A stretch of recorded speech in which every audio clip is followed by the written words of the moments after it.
च नमो नमः। प्रथमो हनुमान् नाम द्वितीयो भीम एव च पूर्णप्रज्ञस्तृतीयस्तु भगवत्कार्यसाधकः आपादमौलिपर्यन्तं गुरूणाम् आकृतिं स्मरेत् तेन विघ्नाः प्रणश्यन्ति सिद्ध्यन्ति च मनोरथाः। सृष्टिस्थित्यप्ययेह नियतिदृशितमो बन्धमोक्षाश्च यस्मात् अस्य श्रीब्रह्मरुद्रप्रभृतिसुरनरद्वीषशत्रुआत्मकस्य विष्णोर्व्यस्ताः समस्ताः सकलगुणनिधिः सर्वदोषव्यपेतः पूर्णानन्दो व्ययो यो गुरुरपि परमः चिन्तयेतं महान्तं जन्माद्यस्य यतोऽन्वयादितरतश्चार्थेष्वभिज्ञस्वराट् तेने ब्रह्महृदाय आदिकवये मुह्यन्ति यं सूरयः तेजो वारिमृदां यथा विनिमयो यत्र त्रिसर्गो मृषा धाम्ना स्वेन सदा निरस्तकुहकं सत्यं परं धीमहि नारायणं नमस्कृत्य नरं चैव नरोत्तमं देवीं सरस्वतीं व्यासं ततो जयमुदीरयेत्। कृष्णाय वासुदेवाय हरये परमात्मने प्रणतः क्लेशनाशाय गोविन्दाय नमो नमः। ಶ್ರೀಮದ್ಭಾಗವತ ಪ್ರಥಮಸ್ಕಂದ ಇದರಲ್ಲಿ 17ನೇ ಅಧ್ಯಾಯ. ಸೂತ ಉವಾಚ ತತ್ರ ಗೋಮಿಥುನಂ ರಾಜ ಹನ್ಯಮಾನಮನಾಥವತ್ ದಂಡಹಸ್ತಂಚ ವೃಷಲಂ ದದೃಶೇ ನೃಪಲಾಂಛನಂ.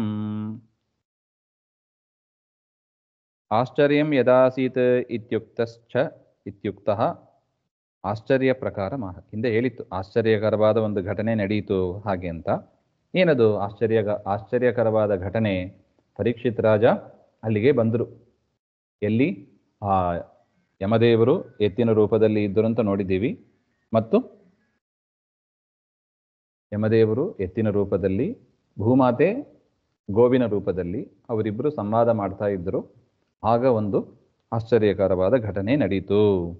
ತತ್ರ ಗೋಮಿಥುನಂ ರಾಜ ಹನ್ಯಮಾನಂ ಅನಾಥವತ್. ತತ್ರ ಆ ಕುರುಕ್ಷೇತ್ರೇ ನದೀ ತೀರೆ ಅಂತ ಬರೀತಾರೆ. ಕುರುಕ್ಷೇತ್ರದ ಆ ಕ್ಷೇತ್ರದಲ್ಲಿ ನದೀ ತೀರದಲ್ಲಿ ಅನಾಥೇನ ತುಲ್ಯಂ ವರ್ತತೆ, ಅನಾಥರಂತೆ ಇರತಕ್ಕ ಸ್ವಾಮಿರಹಿತ ಸದೃಶಂ.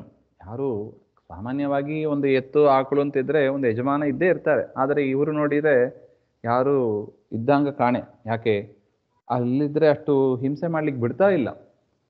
ಕಾಲು ಮುರಿಯುವಷ್ಟು ಸುಮ್ಮನೆ ಬಿಡ್ತಾರೆ ಯಜಮಾನರು, ಬಿಡೋದಿಲ್ಲ. ಒಂದು ನಾಯಿಯನ್ನು ಹೊಡೆದರೂ ಕೂಡ ಪಾಪ ಈಗೆಲ್ಲರೂ ಕಂಪ್ಲೇಂಟ್ ಕೊಡ್ತಾರೆ. ಆದರೆ ಗೋ ಹತ್ಯೆ ಅದಕ್ಕೆಲ್ಲ ಯಾರು ಕಂಪ್ಲೇಂಟೇ ಕೊಡುವವರಲ್ಲ. ಹಂಗಾಗಿಬಿಟ್ಟಿದೆ. ಅದರಿಂದ ಸ್ವಾಮಿ ರಹಿತ ಸದೃಶಂ ಅಂದರೆ ಯಾರು ಅನಾಥರಂತೆ ಇದ್ರು ಅಂತ. ಯಾರು ಅನಾಥರಲ್ಲ. ಯಾಕೆ? ಪರಮಾತ್ಮ ಇದ್ದಾನೆ. ಸರ್ವಸ್ವಾಮಿ ಮಮ ಸ್ವಾಮಿ ಹರಿರ್ನಿತ್ಯಂ ಸರ್ವಸ್ಯ ಪತಿರೇವಚ. ಎಲ್ಲರಿಗೂ ಸ್ವಾಮಿಯಾಗಿ ಯಾರಿದ್ದಾನೆ? ಪರಮಾತ್ಮ ಇದ್ದಾನೆ. ಅದರಿಂದ ಯಾರೂ ಕೂಡ ಅನಾಥ ಅಂತ ನಮ್ಮನ್ನು ನಾವು ಭಾವಿಸ್ಕೋಬೇಕೇ ಇಲ್ಲ. ಅದು ಪ್ರಾಣಿಗಳಾಗಿ ಇದ್ರೂ ಸರಿ, ಸಣ್ಣ ಹುಳವಾಗಿ ಇದ್ರೂ ಸರಿ, ಯಾರೂ ಕೂಡ ಅನಾಥರಲ್ಲ. ನೋಡಿ ಎಷ್ಟು ದೊಡ್ಡ ಜವಾಬ್ದಾರಿಯನ್ನು ದೇವರು ಹೊತ್ತಿದ್ದಾನೆ. ಅದನ್ನೇ ಹೇಳ್ತಾ ಇದ್ದಾರೆ. ಸ್ವಾಮಿ ರಹಿತ ಸದೃಶಂ ಹನ್ಯಮಾನಂ ತಾಡ್ಯಮಾನಂ. ಆ ಎರಡನ್ನು ಕೂಡ ಹೊಡಿತಾ ಇದ್ದಾನೆ. ಯಾರು? ವೃಷಂ ಗಾಂ ಚ ಇತ್ಯುಭಂ. ಆ ಎತ್ತು ಮತ್ತು ಆಕಳು ಎರಡನ್ನು ಕೂಡ ಹೊಡಿತಾನೆ. ಯಾರು? ವೃಷಲಂ ಕರ್ಮನ ಶೂದ್ರಂ. ಶೂದ್ರನಂತೆ ಕೆಲಸ ಮಾಡತಕ್ಕ ದಂಡಹಸ್ತಂ, ದಂಡವನ್ನು ಕೈಯಲ್ಲಿ ಹಿಡ್ಕೊಂಡು ಹೊಡಿತಾ ಇರುವ ಆ ಒಂದು ಶೂದ್ರ ರಾಜ ಅಂತ ಹೇಳ್ತಾರೆ. ನೃಪಲಾಂಛನಂ, ರಾಜರ ವೇಷದಲ್ಲಿ ಇದ್ದ ಅವನು. ಅಂಥವನನ್ನ ಕಂಡ್ರು ಅಂತ. ದದೃಶೇ, ಪರೀಕ್ಷಿತ ರಾಜ ಅವನನ್ನು ನೋಡ್ತಾರೆ.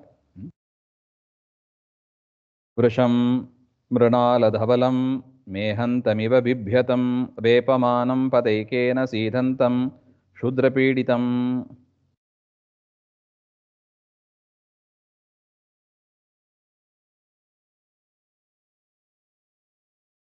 ಹಾಗೆ ಹೊಡಿತಾ ಇರುವಾಗ ಆಕಳು ಹೇಗಿತ್ತು ಅಂತ ವರ್ಣನೆ ಮಾಡ್ತಾರೆ.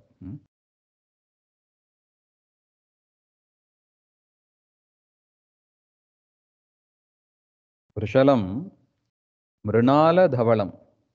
ಮೃಣಾಲ ಅಂದರೆ ಕಮಲದ ಸೂತ್ರ, ಕಮಲಕಂದವತ್ವ ಧವಲಂ ಶುಕ್ಲವರ್ಣಂ. ಅವನ ಹಲ್ಲು ಆ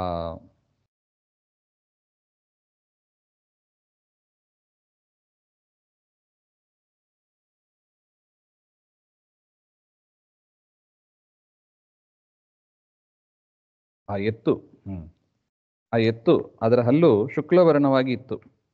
ಮೇಹಂತಮಿವ ಬಿಭ್ಯತಂ ಹಾಗೆಂತ ಅಂದರೆ ಮತ್ತೆ ಮತ್ತೆ ಅದು ಹೆದರಿ ಹೆದರಿ ಹೆದರಿ ಮಲಮೂತ್ರವನ್ನು ವಿಸರ್ಜನೆ ಮಾಡ್ತಾ ಇತ್ತಂತೆ. ಇನ್ನೇನು ಮಾಡ್ತಾನೋ ಇವನು ಹಾಗೆ ಅಂತ. ಸಾಮಾನ್ಯವಾಗಿ ತುಂಬ ಹೆದರಿದಾಗ ಮಲಮೂತ್ರಗಳ ವಿಸರ್ಜನೆ ಆಗುತ್ತದೆ. ಅದು ಆ ರೀತಿಯಾಗಿ ಮಲಮೂತ್ರ ವಿಸರ್ಜನೆ ಮಾಡ್ತಾ ಇತ್ತು. ವೇಪಮಾನಂ ಪದೇಕೇನ ಸೀದಂತ, ಒಂದೇ ಕಾಲಲ್ಲಿ ನಿಂತಿದೆ ಆ ಎತ್ತು. ನಡುಗ್ತಾ ಇದೆ, ಅದು ಆ ಕಾಲಿಂದ ಕೂಡ ನಡುಗ್ತಾ ಇದೆ, ಅಷ್ಟು ಜೋರಾಗಿ ಇವನು ಹೊಡಿತಾ ಇದ್ದಾನೆ. ಶೂದ್ರ ಪೀಡಿತಂ ಅಂತ ಬರೀತಾರೆ. ಅದರಿಂದ ನಡುಗ್ತಾ ಇತ್ತು ಅಂತ ಎತ್ತನ್ನು ಕೂಡ ನೋಡ್ತಾರೆ. ಗಾಂಚ ಧರ್ಮದುಘಾಂ ದೀನಾಂ ಭೃಶಂ ಶೂದ್ರ ಪದಾಹತಾಂ ವಿವತ್ಸಾಂ ಅಶ್ರುವದನಾಂ ಕೃಶಾಂ ಯವಸಂ ಇಚ್ಛತೀಂ. ಆಕಳನ್ನು ಕೂಡ ಹೊಡಿತಾ ಇದ್ದಾನೆ, ಕಾಲಿಂದ ಒದಿತಾನಂತೆ. ಭೃಶಂ ಶೂದ್ರ ಪದಾಹತಾಂ, ಪದಾಹತಾಂ ಕಾಲಿಂದ ಒದಿತಾನೆ. ಅದು ಆ ಕೃಪಣ, ಅದು ತುಂಬ ದಯೆ ತೋರಬೇಕಾದ ಪ್ರಾಣಿ, ಅದು ಮೂಕ ಪ್ರಾಣಿ ಅದು. ಧರ್ಮದುಗಾಂ ಯಜ್ಞೋಪಯೋಗಿ ಪಯ ಯೋಗ್ಧ್ರೀಂ ಅಂತ. ಯೋಗ್ಧ್ರೀಂ ಅಂದರೆ ಯಜ್ಞ ಮಾಡಬೇಕು ಅಂದರೆ ತುಪ್ಪ ಬೇಕು. ತುಪ್ಪ ಇಲ್ಲದೆ ಯಜ್ಞ ನಡೆಯೋದಿಲ್ಲ. ಆ ತುಪ್ಪ ಬರೋದು ಮೊಸರು, ಅದಕ್ಕೆ ಹಾಲು. ಆ ಹಾಲು ಆಕಳ ಹಾಲೇ ಇರಬೇಕು, ಗೋವಿನ ಹಾಲೇ ಇರಬೇಕು. ಗೋವಿನ ಹಾಲಿನಂದರೆ ಯಜ್ಞ ಮಾಡಬೇಕು. ಅಂತಹ ಉತ್ತಮವಾದ ಅಮೃತವನ್ನು ಸುರಿಸತಕ್ಕದ್ದು ಅಂಥ ಒಂದು ಗೋವನ್ನು ಕಾಲಿಂದ ಒದಿತಾ ಇದ್ದಾನೆ ಅಂತ ಅರ್ಥ. ಅಶ್ರುವದನ ವಿವತ್ಸಾಂ, ಅದಕ್ಕೆ ಕರು ಇಲ್ಲವಂತೆ, ಕರು ಎಲ್ಲ ಹೋಗ್ಬಿಟ್ಟಿದೆ. ಅಶ್ರುವದನಾಂ, ಕಣ್ಣಲ್ಲಿ ನೀರಾಗ್ತಾ ಇದೆ. ಕೃಷಾಂ, ತುಂಬ ಕೃಷಿಯಾಗಿದೆ. ಊಟ ಆಹಾರ ತಿಂದರೆ ಪೋಷಕವಾಗಿ ಇರುತ್ತದೆ, ಕೃಷಿಯಾಗಿತ್ತು. ಯವಸಮಿಚ್ಛತಾಂ, ಹುಲ್ಲು ತಿನ್ನಬೇಕು ಅಂತ ಬಯಕೆ, ಅಂದರೆ ಯಾರು ಕೊಡುವವರಿಲ್ಲ. ಗೋಗ್ರಾಸ ಕೊಡದೆ ಅದಕ್ಕೆ ತಿನ್ನಬಾರ್ದು ಅಂತಾರೆ. ನಮಗೆ ಅಧಿಕಾರನೇ ಇಲ್ಲ ಊಟ ಮಾಡೋದಕ್ಕೆ. ಅದರಿಂದ ಆದಷ್ಟು ಗೋವಿಗೆ ಅಂತ ಏನಾದ್ರು ಒಂದು ದಕ್ಷಿಣೆ ಆದರೂ ಡೈಲಿ ತೆಗೆದಿಡಬೇಕು. ಒಂದು 5 ರೂಪಾಯಿ 10 ರೂಪಾಯಿ, ನಿಮಗೆ ಶಕ್ತಿ ಎಷ್ಟಿದೆಯೋ ಡೈಲಿ ಗೋಗ್ರಾಸಕ್ಕೆ. ಯಾಕೆ? ಗೋವಿಗೆ ಆಹಾರ ಕೊಡದೆ ನಮಗೆ ಊಟಕ್ಕೆ ಅಧಿಕಾರನೇ ಇಲ್ಲ. ಅದರಿಂದ ಯವಸಂ ಇಚ್ಛತಿ, ಹುಲ್ಲು ಬೇಕು ಅಂತ ಬಯಸ್ತಾ ಇತ್ತಂತೆ ಅದು. ಆ ರೀತಿಯಾಗಿ ಇತ್ತದು. ಪಪ್ರಚ್ಚರತ ಮಾರೂಢ ಕಾರ್ತಸ್ವರ ಪರಿಚ್ಛದಂ ಮೇಘ ಗಂಭೀರ ಯಾವಾಚ ಸಮಾರೋಪಿತ ಕಾರ್ಮುಕಃ ಕಸ್ತ್ವಂ ಮಚ್ಚರಣೆ ಲೋಕೆ ಬಲಾದ್ ಹಂಸ್ಯ ಬಲೌ ಬಲಿ ನರದೇವೋಸಿ ವೇಷೇನೆ ನಟವತ್ ಕರ್ಮಣೋದ್ವಿಜಃ. ಪಪ್ರಚ್ಚ, ಈ ರೀತಿಯಾಗಿ ನೀಚ ಕೆಲಸ ಮಾಡ್ತಾ ಇದ್ದ ಆ ವೃಷಲ ರಾಜನ ವೇಷದಲ್ಲಿ ಇದ್ದ ಆ ಕಲಿಯನ್ನು ನೋಡಿ ಪರೀಕ್ಷಿತ ರಾಜರು ಮೇಘ ಗಂಭೀರವಾದ ಧ್ವನಿಯಿಂದ ಮಾತನಾಡಿದರಂತೆ. ಸಮಾರೋಪಿತ ಕಾರ್ಮುಕಃ, ಕೈಯಲ್ಲಿ ಬಿಲ್ಲುಬಾಣ ಹಿಡ್ಕೊಂಡು ಮಾತನಾಡ್ತಾರೆ. ಕಸ್ತ್ವಂ, ಯಾರು ನೀನು? ಮಚ್ಚರಣೆ ಲೋಕೆ ಬಲಾದ್ ಹಂಸಿ, ಬಲವು ಬಲಿ, ನನ್ನಿಂದ ರಕ್ಷಿಸಲ್ಪಟ್ಟದ್ದು ಈ ಲೋಕ. ಅಂತಹ ಒಂದು ಸಂದರ್ಭದಲ್ಲಿ ಪ್ರಾಣಿಗಳನ್ನು ಹಿಂಸೆ ಕೊಡ್ತಾ ಇದೆಯಲ್ಲ, ಯಾರು ನೀನು? ಹಾಗೆ ಅಂತ.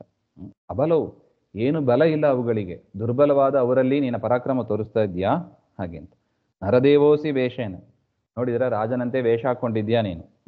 ನಟವತ್ ಕರ್ಮಣ ದ್ವಿಜ, ನಟವತ್ ಕರ್ಮಣ ಅದ್ವಿಜ, ವರ್ಣಬಾಹ್ಯರು ಮಾಡತಕ್ಕ, 3 ವರ್ಣದವರು ಮಾಡತಕ್ಕ ನೀಚ ಕೆಲಸವನ್ನ 3 ವರ್ಣದವರು ಕೂಡ ಮಾಡೋದಿಲ್ಲ. ಬ್ರಾಹ್ಮಣ, ಕ್ಷತ್ರಿಯ, ವೈಶ್ಯ ನೀಚ ಕೆಲಸ ಮಾಡೋದಿಲ್ಲ. ವರ್ಣಬಾಹ್ಯ, ತ್ರಿವರ್ಣ ಬಾಹ್ಯರು ಮಾಡತಕ್ಕ ಕೆಲಸವನ್ನ ನೀನು ಮಾಡ್ತಾ ಇದ್ದೀಯಾ? ಯಾರು ನೀನು ಅಂತ.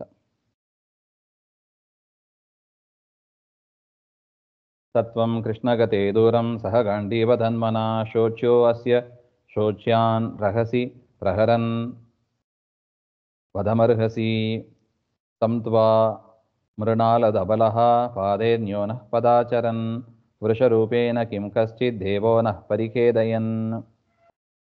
ಕೃಷ್ಣ ಪರಂಧಾಮಕ್ಕೆ ಹೋಗಿದ್ದಾನೆ. ಅರ್ಜುನ ಊರಲ್ಲಿ, ಅಂದರೆ ಅವನು ಕೂಡ ಶರೀರವನ್ನು ಬಿಟ್ಟಿದ್ದಾನೆ. ಹಾಗೆ ಅಂತ ನೀನು ಯೋಚನೆ ಮಾಡಿ ಇಲ್ಲಿ ಬಂದಿದ್ದೀಯಾ? ಏನು ಬೇಕಾದ್ರೂ ಮಾಡಬಹುದು ಅಂತ ನಿರಪರಾಧಿಗಳನ್ನು ಹಿಂಸೆ ಮಾಡುವ ಪ್ರವೃತ್ತಿಯನ್ನು ಮಾಡ್ತಾ ಇದ್ದೀಯಾ? ನೀನು ವಧಮರ್ಹಸಿ, ನಿನ್ನನ್ನು ಸಂಹಾರ ಮಾಡಬೇಕು. ನೋಡಿ, ಹಿಂದಿನ ಕಾಲದಲ್ಲಿ ಪ್ರಾಣಿಗಳಿಗೆ, ಗೋವುಗಳಿಗೆ ಹಿಂಸೆ ಮಾಡಿದರೆ ವಧಮರ್ಹಸಿ ಅಂತ ಬರೀತಾರೆ. ನೀನು ಕೊಲ್ಲಲು ಯೋಗ್ಯನಾದವ ಹಾಗೆ ಅಂತ. ಮತ್ತು ಪರಮಾತ್ಮ ಪರೀಕ್ಷಿತ ರಾಜ ಎತ್ತನ್ನು ನೋಡಿ ಕೇಳ್ತಾನಂತೆ. ರಾಜನಿಗೆ ಇಷ್ಟು, ಆ ಕಲಿಗೆ ಇಷ್ಟು ಮಾತನಾಡಿ ಬೈದು ನನ್ನನ್ನು ಸಂಹಾರ ಮಾಡಬೇಕು ಹಾಗೆ ಅಂತ ಹೇಳಿ ಎತ್ತಿನ ಹತ್ರ ಯಮದೇವರು ಎತ್ತಿನ ವೇಷದಲ್ಲಿ ಇದ್ದರಲ್ವ, ಅವರು ನೋಡಿ ಕೇಳ್ತಾನೆ. ತ್ವಂತ್ವಾ ಮೃಣಾಲಧವಲಃ, ಕಮಲನಾಳದಂತೆ ಬಿಳಿಯಾದ ಹಲ್ಲುಗಳುಳ್ಳ ಹೇ ವೃಷಭ ಎತ್ತೇ, ಪಾದೇ ನ್ಯೂನಃ, 3 ಕಾಲು ಕಳ್ಕೊಂಡ್ಬಿಟ್ಟು ಒಂದೇ ಕಾಲಲ್ಲಿ ಇದ್ದೀಯಾ ನೀನು, ಎತ್ತಿನ ರೂಪದಲ್ಲಿ ಇದ್ದಿ. ಯಾವ ದೇವತೆ ನೀನು? ಕಶ್ಚಿತ್ ದೇವಃ, ಯಾರೋ ದೇವತೆಯ ನೀನು? ನಃ ಪರಿಖೇದಯನ್, ನಮಗೆ ನಿನ್ನ ನೋಡಿ ತುಂಬ ದುಃಖ ಆಗ್ತದೆ. ನೋಡಿ, ಒಂದು ಕಾಲಲ್ಲಿ ನಿಂತಿರಬೇಕು ಅಂದರೆ ಎಂಥವರಿಗೂ ಮನಸ್ಸು ಕರಗುತ್ತದೆ ನೋಡಿ, ಆ ರೀತಿಯಾಗಿ ಇತ್ತು. ನ ಜಾತು ಕೌರವೇಂದ್ರಾಣಾಂ ದೋರ್ದಂಡ ಪರಿರಂಭಿತೆ ಭೂತಲೆ ನಿಪಂತ್ಯಸ್ಮಿನ್ ವಿನಾ ತ್ವಾಂ ಪ್ರಾಣಿನಾಂ ಶುಚಃ.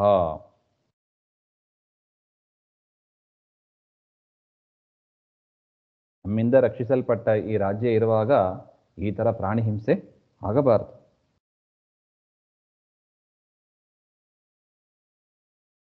ಆದರೆ ನೀನು ನೋಡಿದರೆ ದುಃಖ ಪಡ್ತಾ ಇದ್ದಿ, ನೀನು ಪಡುವ ದುಃಖವನ್ನು ನೋಡಿ ನಮಗೆ ಸಂತ್ರಾಸ ಆಗ್ತದೆ ಹಾಗೆ ಅಂತ. ಪರಿಖೇದಯಸಿ, ನಮಗೆ ಭಾರಿ ದುಃಖ ಆಗ್ತದೆ, ಅದರಿಂದ ನಿನ್ನ ದುಃಖಕ್ಕೆ ಕಾರಣ ಏನು ಹೇಳು ಹಾಗೆ ಅಂತ ಕೇಳ್ತಾರೆ.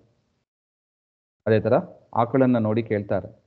ಮಾ ಸೌರಭೇಯ ಅನುಶುಚೋ ವ್ಯೇತು ತೇ ವೃಷಲಾದ್ ಭಯಂ ಮಾರೋಧಿ ರಂಭ ಭದ್ರಂ ತೇ ಕಲಾನಾಮಯಿ ಶಾಸ್ತರಿ. ಆಕಳೇ, ಸುರಭಿ ಅಂತ ಎಲ್ಲ ತಾಯಿಗಳಿಗೂ ಎಲ್ಲ ಗೋವುಗಳಿಗೂ ಕೂಡ ಮೂಲಭೂತವಾದದ್ದು. ದ ಗ್ರೇಟ್ ಗ್ರ್ಯಾಂಡ್ ಮದರ್ ಅಂತ ಹೇಳ್ತಾರೆ ನೋಡಿ. ಆ ಥರ ಮೂಲ ಗೋವುಗಳಿಗೆಲ್ಲ ಮೂಲ ಅಂದರೆ ಸುರಭಿ. ಆ ಸುರಭಿಯಿಂದಲೇ ಆ ಆಕಳಿನ ಪರಂಪರೆ ಬಂದದ್ದು. ಅದರಿಂದ ಸುರಭಿಯ ಮಕ್ಕಳಾದ ಆಕಳೇ, ಅನುಶುಚ, ನೀನು ದುಃಖ ಪಡಬೇಡ. ಈ ವೃಷಲ, ಈ ಕಲಿಯಿಂದ ನಿನಗೆ ಭಯ ಬೇಡ, ಇವನ ಭಯವನ್ನು ನೀನು ಬಿಡು. ಮಾರೋದಿ, ಬರಬೇಡ ನೀನು. ಫಲಾನ ಮಯಿ ಶಸ್ತರಿ, ದುಷ್ಟರನ್ನ ಶಾಸನ ಮಾಡೋದಕ್ಕೆ ನಾನಿದ್ದೀನಿ. ಅದರಿಂದ ಪರೀಕ್ಷಿತ ರಾಜ ಇರುವಾಗ ನೀನು ಅಳಬೇಡ ಹಾಗೆ ಅಂತ ಸಮಾಧಾನ ಮಾಡ್ತಾನೆ. ಯಸ್ಯ ರಾಷ್ಟ್ರೇ ಪ್ರಜಾ ಮಾತರ್ ಹಿಂಸ್ಯಂತೆ ಸಾಧ್ವಸಾಧುಭಿಃ ತಸ್ಯ ಮತ್ತಸ್ಯ ನಶ್ಯಂತಿ ಕೀರ್ತಿರಾಯುರ್ಭಗೋಗತಿ. ಎಷ್ಟು ಸುಂದರವಾದ ವಾಕ್ಯಗಳು ನೋಡಿ. ಇದೊಂದು ಶುಭಾಷಿತ. ಇದು ಯಾವ ರಾಜ್ಯದಲ್ಲಿ ಮಾತರ್ ಹಿಂಸ್ಯಂತೆ ಸಾಧ್ವಸಾಧುಭಿಃ, ಯಾರ ರಾಜ್ಯದಲ್ಲಿ ತಾಯಿಯಂದಿರು ಸಾಧುಗಳು ಹಿಂಸಿಸಲ್ಪಡ್ತಾರೋ, ತೊಂದರೆಗೆ ಒಳಗಾಗ್ತಾರೋ, ಆ ರಾಜ್ಯದ ರಾಜ್ಯ ಅಂತ ಇದ್ರೆ ರಾಜ ಇದ್ದೇ ಇರ್ತಾನೆ. ಯಾರ ರಾಜ್ಯದಲ್ಲಿ ಈ ರೀತಿಯಾಗಿ ಅಧರ್ಮ ಕಾರ್ಯಗಳು ಆಗುತ್ತದೋ ಆ ರಾಜನ ಕೀರ್ತಿ, ಆಯುಷ್ಯ, ಭಗ ಅಂದರೆ ಐಶ್ವರ್ಯಾದಿ ಗುಣಗಳು ಮತ್ತು ಗತಿ, ಪರಲೋಕದ ಗತಿ 4 ಕೂಡ ನಾಶವಾಗ್ತದೆ ಹಾಗೆಂತ. ಅದರಿಂದ ನೀವು ಈ ರೀತಿಯಾಗಿ ದುಃಖ ಪಡ್ತಾ ಇದ್ದರೆ ನನ್ನ ಕೀರ್ತಿ, ಆಯುಷ್ಯ, ಐಶ್ವರ್ಯಾದಿ ಗುಣಗಳು ಮತ್ತು ಮೋಕ್ಷಾದಿ ಪರಲೋಕದ ಗತಿಗಳು ಎಲ್ಲವೂ ಕೂಡ ನಾಶವಾಗ್ತದೆ. ಅದರಿಂದ ನಾನು ಅದರಿಂದ ಕ್ಷತ್ರಿಯರಿಗೆ, ರಾಜರಿಗೆ ಇದೊಂದು ಜವಾಬ್ದಾರಿ, ಕರ್ತವ್ಯ. ಇದು ಪ್ರಜೆಗಳನ್ನು, ಪಶುಗಳನ್ನು ಕ್ಷೇಮವಾಗಿ ನೋಡ್ಕೊಳ್ಳಬೇಕು. ನಾವು ಹಿಂದೆ ನೋಡಿದ್ದೀವಿ, ಶಿಬಿ ಚಕ್ರವರ್ತಿ ಒಂದು ಪಾರಿವಾಳಕ್ಕಾಗಿ ತನ್ನ ಮಾಂಸವನ್ನೇ ಕಿತ್ತಿಕೊಟ್ಟ ಹಾಗೆ ಅಂತ. ಯಾರಿಗೂ ಕೂಡ ಅನ್ಯಾಯ ಆಗಬಾರ್ದು, ಪಶು ಪಕ್ಷಿಗಳಿಗೂ ಕೂಡ ಅನ್ಯಾಯ ಆಗಬಾರ್ದು. ಎಲ್ಲರಲ್ಲೂ ಸಮದರ್ಶಿನ ಅಂತ ಭಗವದ್ಗೀತೆಯಲ್ಲಿ ನೋಡ್ತೀವಿ ನಾವು. ಎಲ್ಲರಲ್ಲೂ ದೇವರನ್ನು ಕಾಣಬೇಕು. ಅದರಿಂದ ಈ ರೀತಿಯಾಗಿ ಆಗ್ತದೆ. ಇದು ಸುಭಾಷಿತ, ಪರೀಕ್ಷಿತ ರಾಜ ಹೇಳಿದ ಮಾತು. ಇನ್ನು ಕೆಲವು ಮಾತುಗಳನ್ನು ಹೇಳ್ತಾರೆ, ಅದೇನು ಅಂತ ಮತ್ತೆ ನೋಡೋಣ. ಶ್ರೀಮಧ್ವಾಂತರ್ಗತ ಶ್ರೀಕೃಷ್ಣ ಆತ್ಮಮಸ್ತು. ಶ್ರೀ ಹರೇ ನಮಃ.